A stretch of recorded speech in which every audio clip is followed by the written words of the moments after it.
Sony and Disney and Spider-Man is all, it's just a show. It's just a publicity stunt, right? You had a lot of interesting little things have kind of come around it.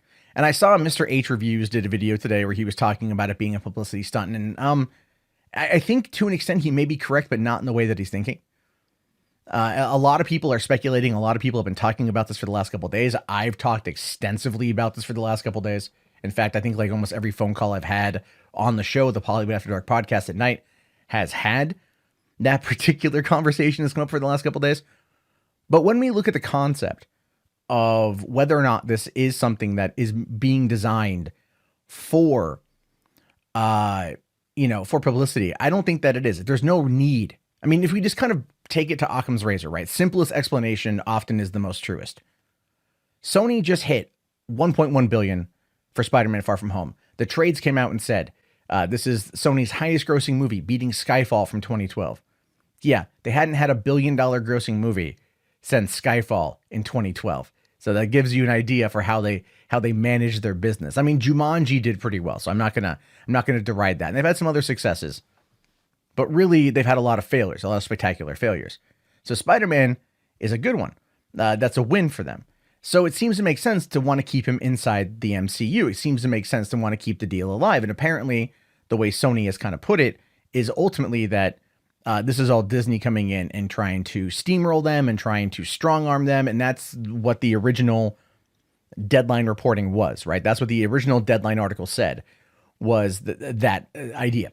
Then, of course, Sony came out later on and gave this really odd 3-tweet response where they said, no, it's been mischaracterized.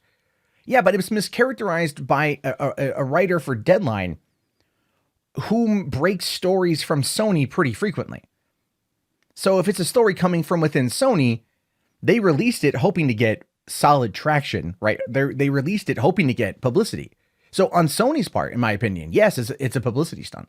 I think Sony put the information out there through Mike Fleming, through Deadline, in hopes of trying to get public awareness and to get public sentiment on their side. It didn't work. There are people out there who are definitely pro-Sony in this case. I'm not one of them. I've been very open about my thoughts and feelings on this. But they have not shown themselves to be able to manage this franchise. And I proved that in a video about why Sony needs Disney to save Spidey. And it's really funny because you can tell the people in the comment section that actually watched the video all the way through to the end versus those that just saw the headline and like went to go leave a comment, which is always, it's YouTube. That's how it is. But anyway, Sony releases this thing. They release this statement. And what they effectively do at this point is like absolve like anything outside of, they turn it into this like Kevin Feige is being told he can't play with us anymore, right? And that's how they phrase it. Oh, Disney is not letting Kevin Feige play with us. Disney is giving him too many things to do. Disney is making it too difficult for us to work with him. We can't do it, but we wish him the best of luck, blah, blah, blah, blah, blah. Really weird thing, in my opinion, right? Really weird thing to talk about, because also, here's the biggest kicker. We haven't heard anything publicly from anyone on Disney's side. Nothing. I mean, it makes sense. It makes sense that Disney would not say a word. Why would they? Clearly, they want to still negotiate. Clearly, this is a tactic. Sony wanted to create the publicity in order to get people on their side, to get people to beg Disney to work with Sony, when in the reality, it was flipped. It was absolutely flipped. Like I said, I was getting messages from people I know who work in the industry who are like, you think Sony should just absolutely buy, Marvel at this point? Like, should they just buy them, or should Disney just buy Sony? So, it's one of those things where I just have to kind of laugh. Did I see Campy's take on the situation? Yeah, I did. I did. I thought that was pretty funny because he's wrong. Like, he's just wrong. Again, people trying to say that Sony, that Spider's fine under Sony. You're wrong, because if that was the case, why did they run to Disney for help? Why did Amy Pascal make the trek over to Kevin Feige, to her old buddy Kevy, and get him to work a deal, right? Or at least to start discussing a deal until it became public later on, and then ultimately ended up becoming what happened when public found out about it.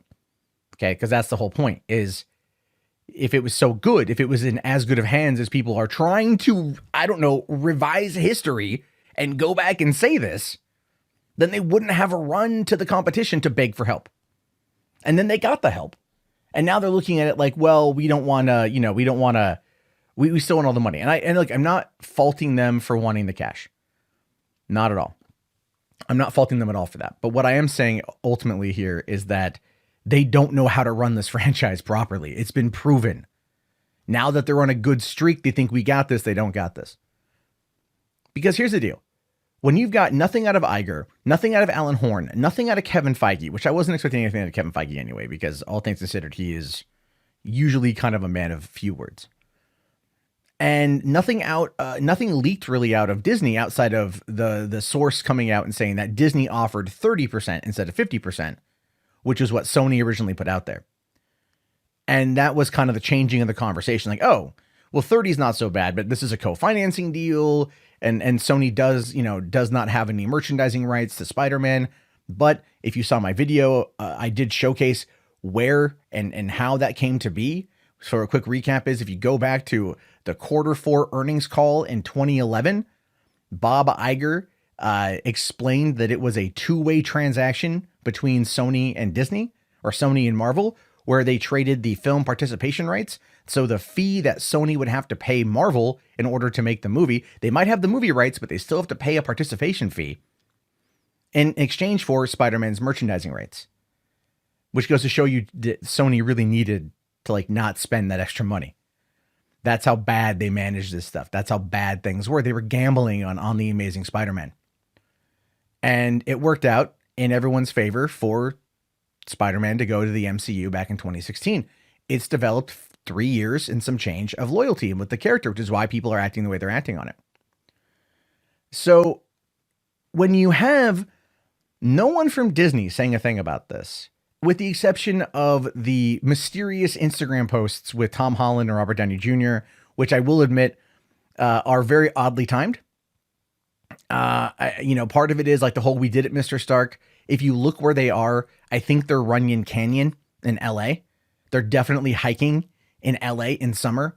So that could be what it is, but there's no context outside of just looking at the background of the image. And the fact that they propped up the cell phone on a shoe on a stump or something in order to get those pictures, which if you look real closely in Robert Downey Jr. sunglasses, you can see a shoe with this. It's a weird thing. But then of course the images of Iron Man and Spider-Man really kind of set everything off. And then there's a whole thing with, did Tom Holland and Zendaya, did they unfollow Sony on Instagram? That could be their statement that they're not fans of the situation. They're not all going to be Dave Bautista coming out and openly criticizing, Disney over this, or openly criticizing Sony. Clearly, if they unfollowed Sony, there's a reason.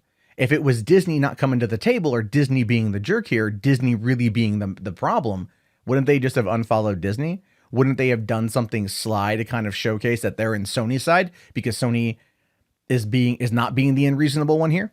So there's that. But the biggest thing, and I pointed this out in my live stream, and I pointed this out to people who I've talked about this with, there is no comment at all from Amy Pascal.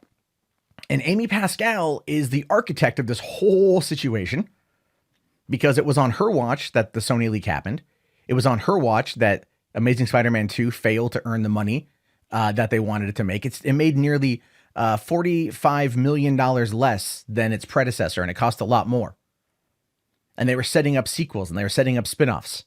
So, it didn't do what they wanted it to do. People, I don't know why, again, people are absolutely forgetting that was a reality. So when you have that situation, the way that it's presented, and you have the deal as it was, the one-time deal back in 2015 that was made, or at least I'm pretty sure it was made back at the end of 2014, but we didn't hear about it till February 2015. What you can see then, essentially, is that Amy Pascal is silent on this issue. And her being silent on this issue, to me, means that she's actively making the deal work. Because when she left Sony with Pascal Pictures to go over to a first look deal with Universal, she's still in charge of the Spider-Man franchise. She's still running that on the ground for Sony. So she's still going to be working with Tom Rothman and Kevin Feige and Bob Iger. She's going to be that go-between. And trust me, Spider-Man is her absolute legacy when it comes to Sony. That's her legacy, is getting that deal off the ground. That was her career-saving Hail Mary, 30 seconds left or 5 seconds left on the clock in the fourth quarter. That's what she did in order to get herself to that particular part. That's what she did. And if for some reason in this whole vast conversation, no one is going back and looking at the details, and the details kind of paint the picture. Sony can't run Spider-Man. And like I've said before, and I will reiterate it one last time, if Sony does not work with Disney, Disney can outright fuck them over. And I mean, they can they can undercut them across the board. They can refuse to do merchandising when these new movies come out. They can refuse to do, they did this with Fantastic Four. They cut off the comic. If you guys remember that I think it was in 2014 or something like that, they killed off the Fantastic Four for a while. They've done these sort of things. They have no problem undercutting the competition. And eventually, if Sony does not make Spider-Man movies, the rights revert to Marvel. So Sony wants Venom to do well. They want Morbius to do well. They want Kraven to do well. Black Cat, Silver Sable to do well. They want all these side films to do well, because then it allows them to keep making movies with these characters. But if it proves to eventually be 100% financially unviable to do it, and they stop, just like Daredevil, just like Punisher, just like Ghost Rider, who was a Sony-owned property, but they opted to let the rights lapse back to Marvel, it all goes back to Marvel. Or Marvel just comes in and buys up Columbia Pictures, and the rights go back to them anyway. At the end of the day, Spider-Man's rights eventually, one way or the other, goes back to Marvel. At the end of the day, if Sony sells to another buyer, the rights revert back to Marvel. If they buy up Sony, then that they can get the negotiation, they can get the government to approve it, the rights go back to Marvel. If Sony works with them, it's the old saying, a bird in the hand is worth two in the bush. If they can make that work, then everyone makes money. There's a meme I saw today on Screen Rant, posted it on YouTube. That was basically, it was a bit from Austin Powers 2, or Austin Powers. And it's all like, well, with like basically Marvel was, if you work with us, we could make billions. And then Sony was Dr. Evil, and it's like, why make billions when we can make millions? That's what it feels like, because it's true. It's true. And this is not me being a fanboy. Yes, I like Spider-Man. Yes, I like the MCU. I've been open about that, but this is me looking at hard numbers over the span of 17 years, looking at the data as it's presented and saying that this is the best course of action to victory for both parties involved. And that's where we are. That is exactly 100% where we are. And I look forward to them announcing tomorrow morning that they fixed it, if they did. So is this a publicity stunt on Sony's part? 100% yes. Did it blow up in their face? Oh, absolutely.